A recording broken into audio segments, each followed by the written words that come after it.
সম্প্ৰীতি ভূত বাংলাত পৰিণত হৈছে কামৰূপ জিলাৰ নগৰবেৰা ৩০খন বিচনাযুক্ত গ্ৰাম্য চিকিৎসালয়খন।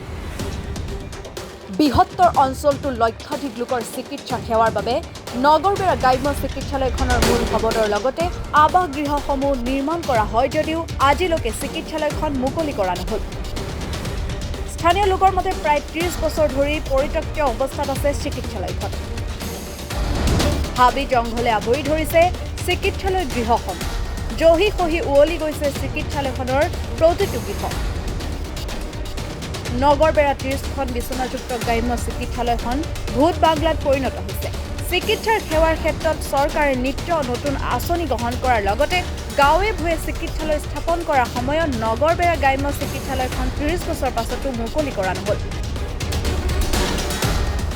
স্বাস্থ্য বিভাগৰ এনে অৱহেলাৰ বাবে বৃহত্তৰ নগৰবেৰা অঞ্চলৰ লোকসকলে উন্নত চিকিৎসাৰ বাবে দৈনিক গুৱাহাটীৰ অথবা গোৱালপাৰালৈ যাবলগীয়া হয়।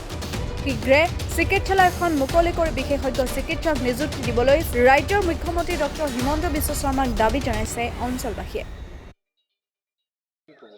৯০ দশকতে সেইটো সময়ত জনসাধাৰণে নিৰ্বাচন কৰা চৰকাৰ আছিলে। প্ৰতিখন চৰকাৰ জনসাধাৰণে নিৰ্বাচন কৰে। সেই সময়ত ভাল সিদ্ধান্ত লৈছিল, কাৰণ আমাৰ জনসাধাৰণে নগৰপাৰাৰ পৰা গুৱাহাটী যাব লাগিলে ১০০ কিলোমিটাৰ যাব লাগে আৰু ৰাস্তা ঘাটো সিমান উন্নত নহয়। এই ক্ষেত্ৰত সেইটো সময়ত চৰকাৰে ভাল সিদ্ধান্ত লৈছিল। আজিলৈ সম্পূৰ্ণ ৰূপ নাপালে। কি কাৰণত সম্পূৰ্ণ ৰূপ নাপালে? বৰ্তমানৰ যিজন আমাৰ শ্ৰদ্ধাৰ মুখ্যমন্ত্ৰী ডাঙৰীয়াৰ নেতৃত্ব লৈ আছে অসম চৰকাৰৰ, হিমন্ত বিশ্ব শৰ্মা ডাঙৰীয়াৰ নেতৃত্বত এইখন সম্পূৰ্ণ ৰূপ পোৱাৰ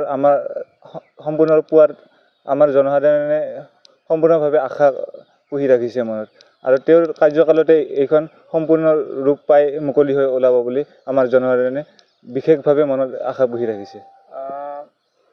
আমাৰ এই অঞ্চলৰ যিখিনি ৰোগী আছে তেওঁলোকে উপযুক্ত চিকিৎসা সেৱাটো পাইছেনে? উপযুক্ত প্ৰাথমিক পৰ্যায়ত পাই আছে, কিন্তু উন্নত পৰ্যায়ত পাব লাগিলে ১০০ কিলোমিটাৰ যাব লাগে ইপিনে গুৱাহাটী, আৰু গোৱালপাৰা যাব লাগিলে ৬০ কিলোমিটাৰ যাব লাগে। ৰাস্তা ঘাটো সিমান উন্নত নহয়।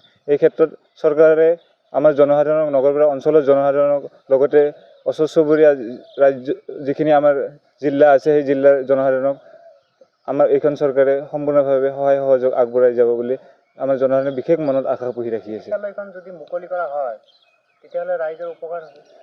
ৰাইজৰ উপকাৰ মানে সম্পূৰ্ণভাৱে উপকাৰ হ'ব, কাৰণ ১০০ কিলোমিটাৰ উন্নত চিকিৎসা ল'বৰ কাৰণে ১০০ কিলোমিটাৰ যাব লাগে। নগৰবেৰা হস্পিটেলত ব্লক প্ৰাথমিক স্বাস্থ্যকেন্দ্ৰত কোনো বিশেষজ্ঞ চিকিৎসক আছে নেকি? বৰ্তমান সময়ত বিশেষজ্ঞ নাই, প্ৰাথমিক পৰ্যায়ৰ আছে। আৰু এইখন সেইটো সময়ত যদি ৩০খন বিচনাযুক্ত চিকিৎসালয়খন সম্পূৰ্ণ ৰূপ পালেই হয়, জনসাধাৰণ সম্পূৰ্ণভাৱে উপকৃত হ'ল হয়, কাৰণ উন্নত চিকিৎসাৰ লগতে প্ৰতিটো চিকিৎসা আমাৰ ইয়াতে পাল হয়, নগৰবেৰাৰ এইখন চিকিৎসালয়ত পাল হয়। এই ক্ষেত্ৰত বৰ্তমানৰ আমাৰ যিজন শ্ৰদ্ধাৰ মুখ্যমন্ত্ৰী ডাঙৰীয়াই নেতৃত্ব লৈছে, তেওঁৰ নেতৃত্বতে এইখন সম্পূৰ্ণ ৰূপ পাই মুকলি হৈ ওলাব বুলি আমাৰ জনসাধাৰণে বিশেষ আশা পুহি ৰাখি আছে।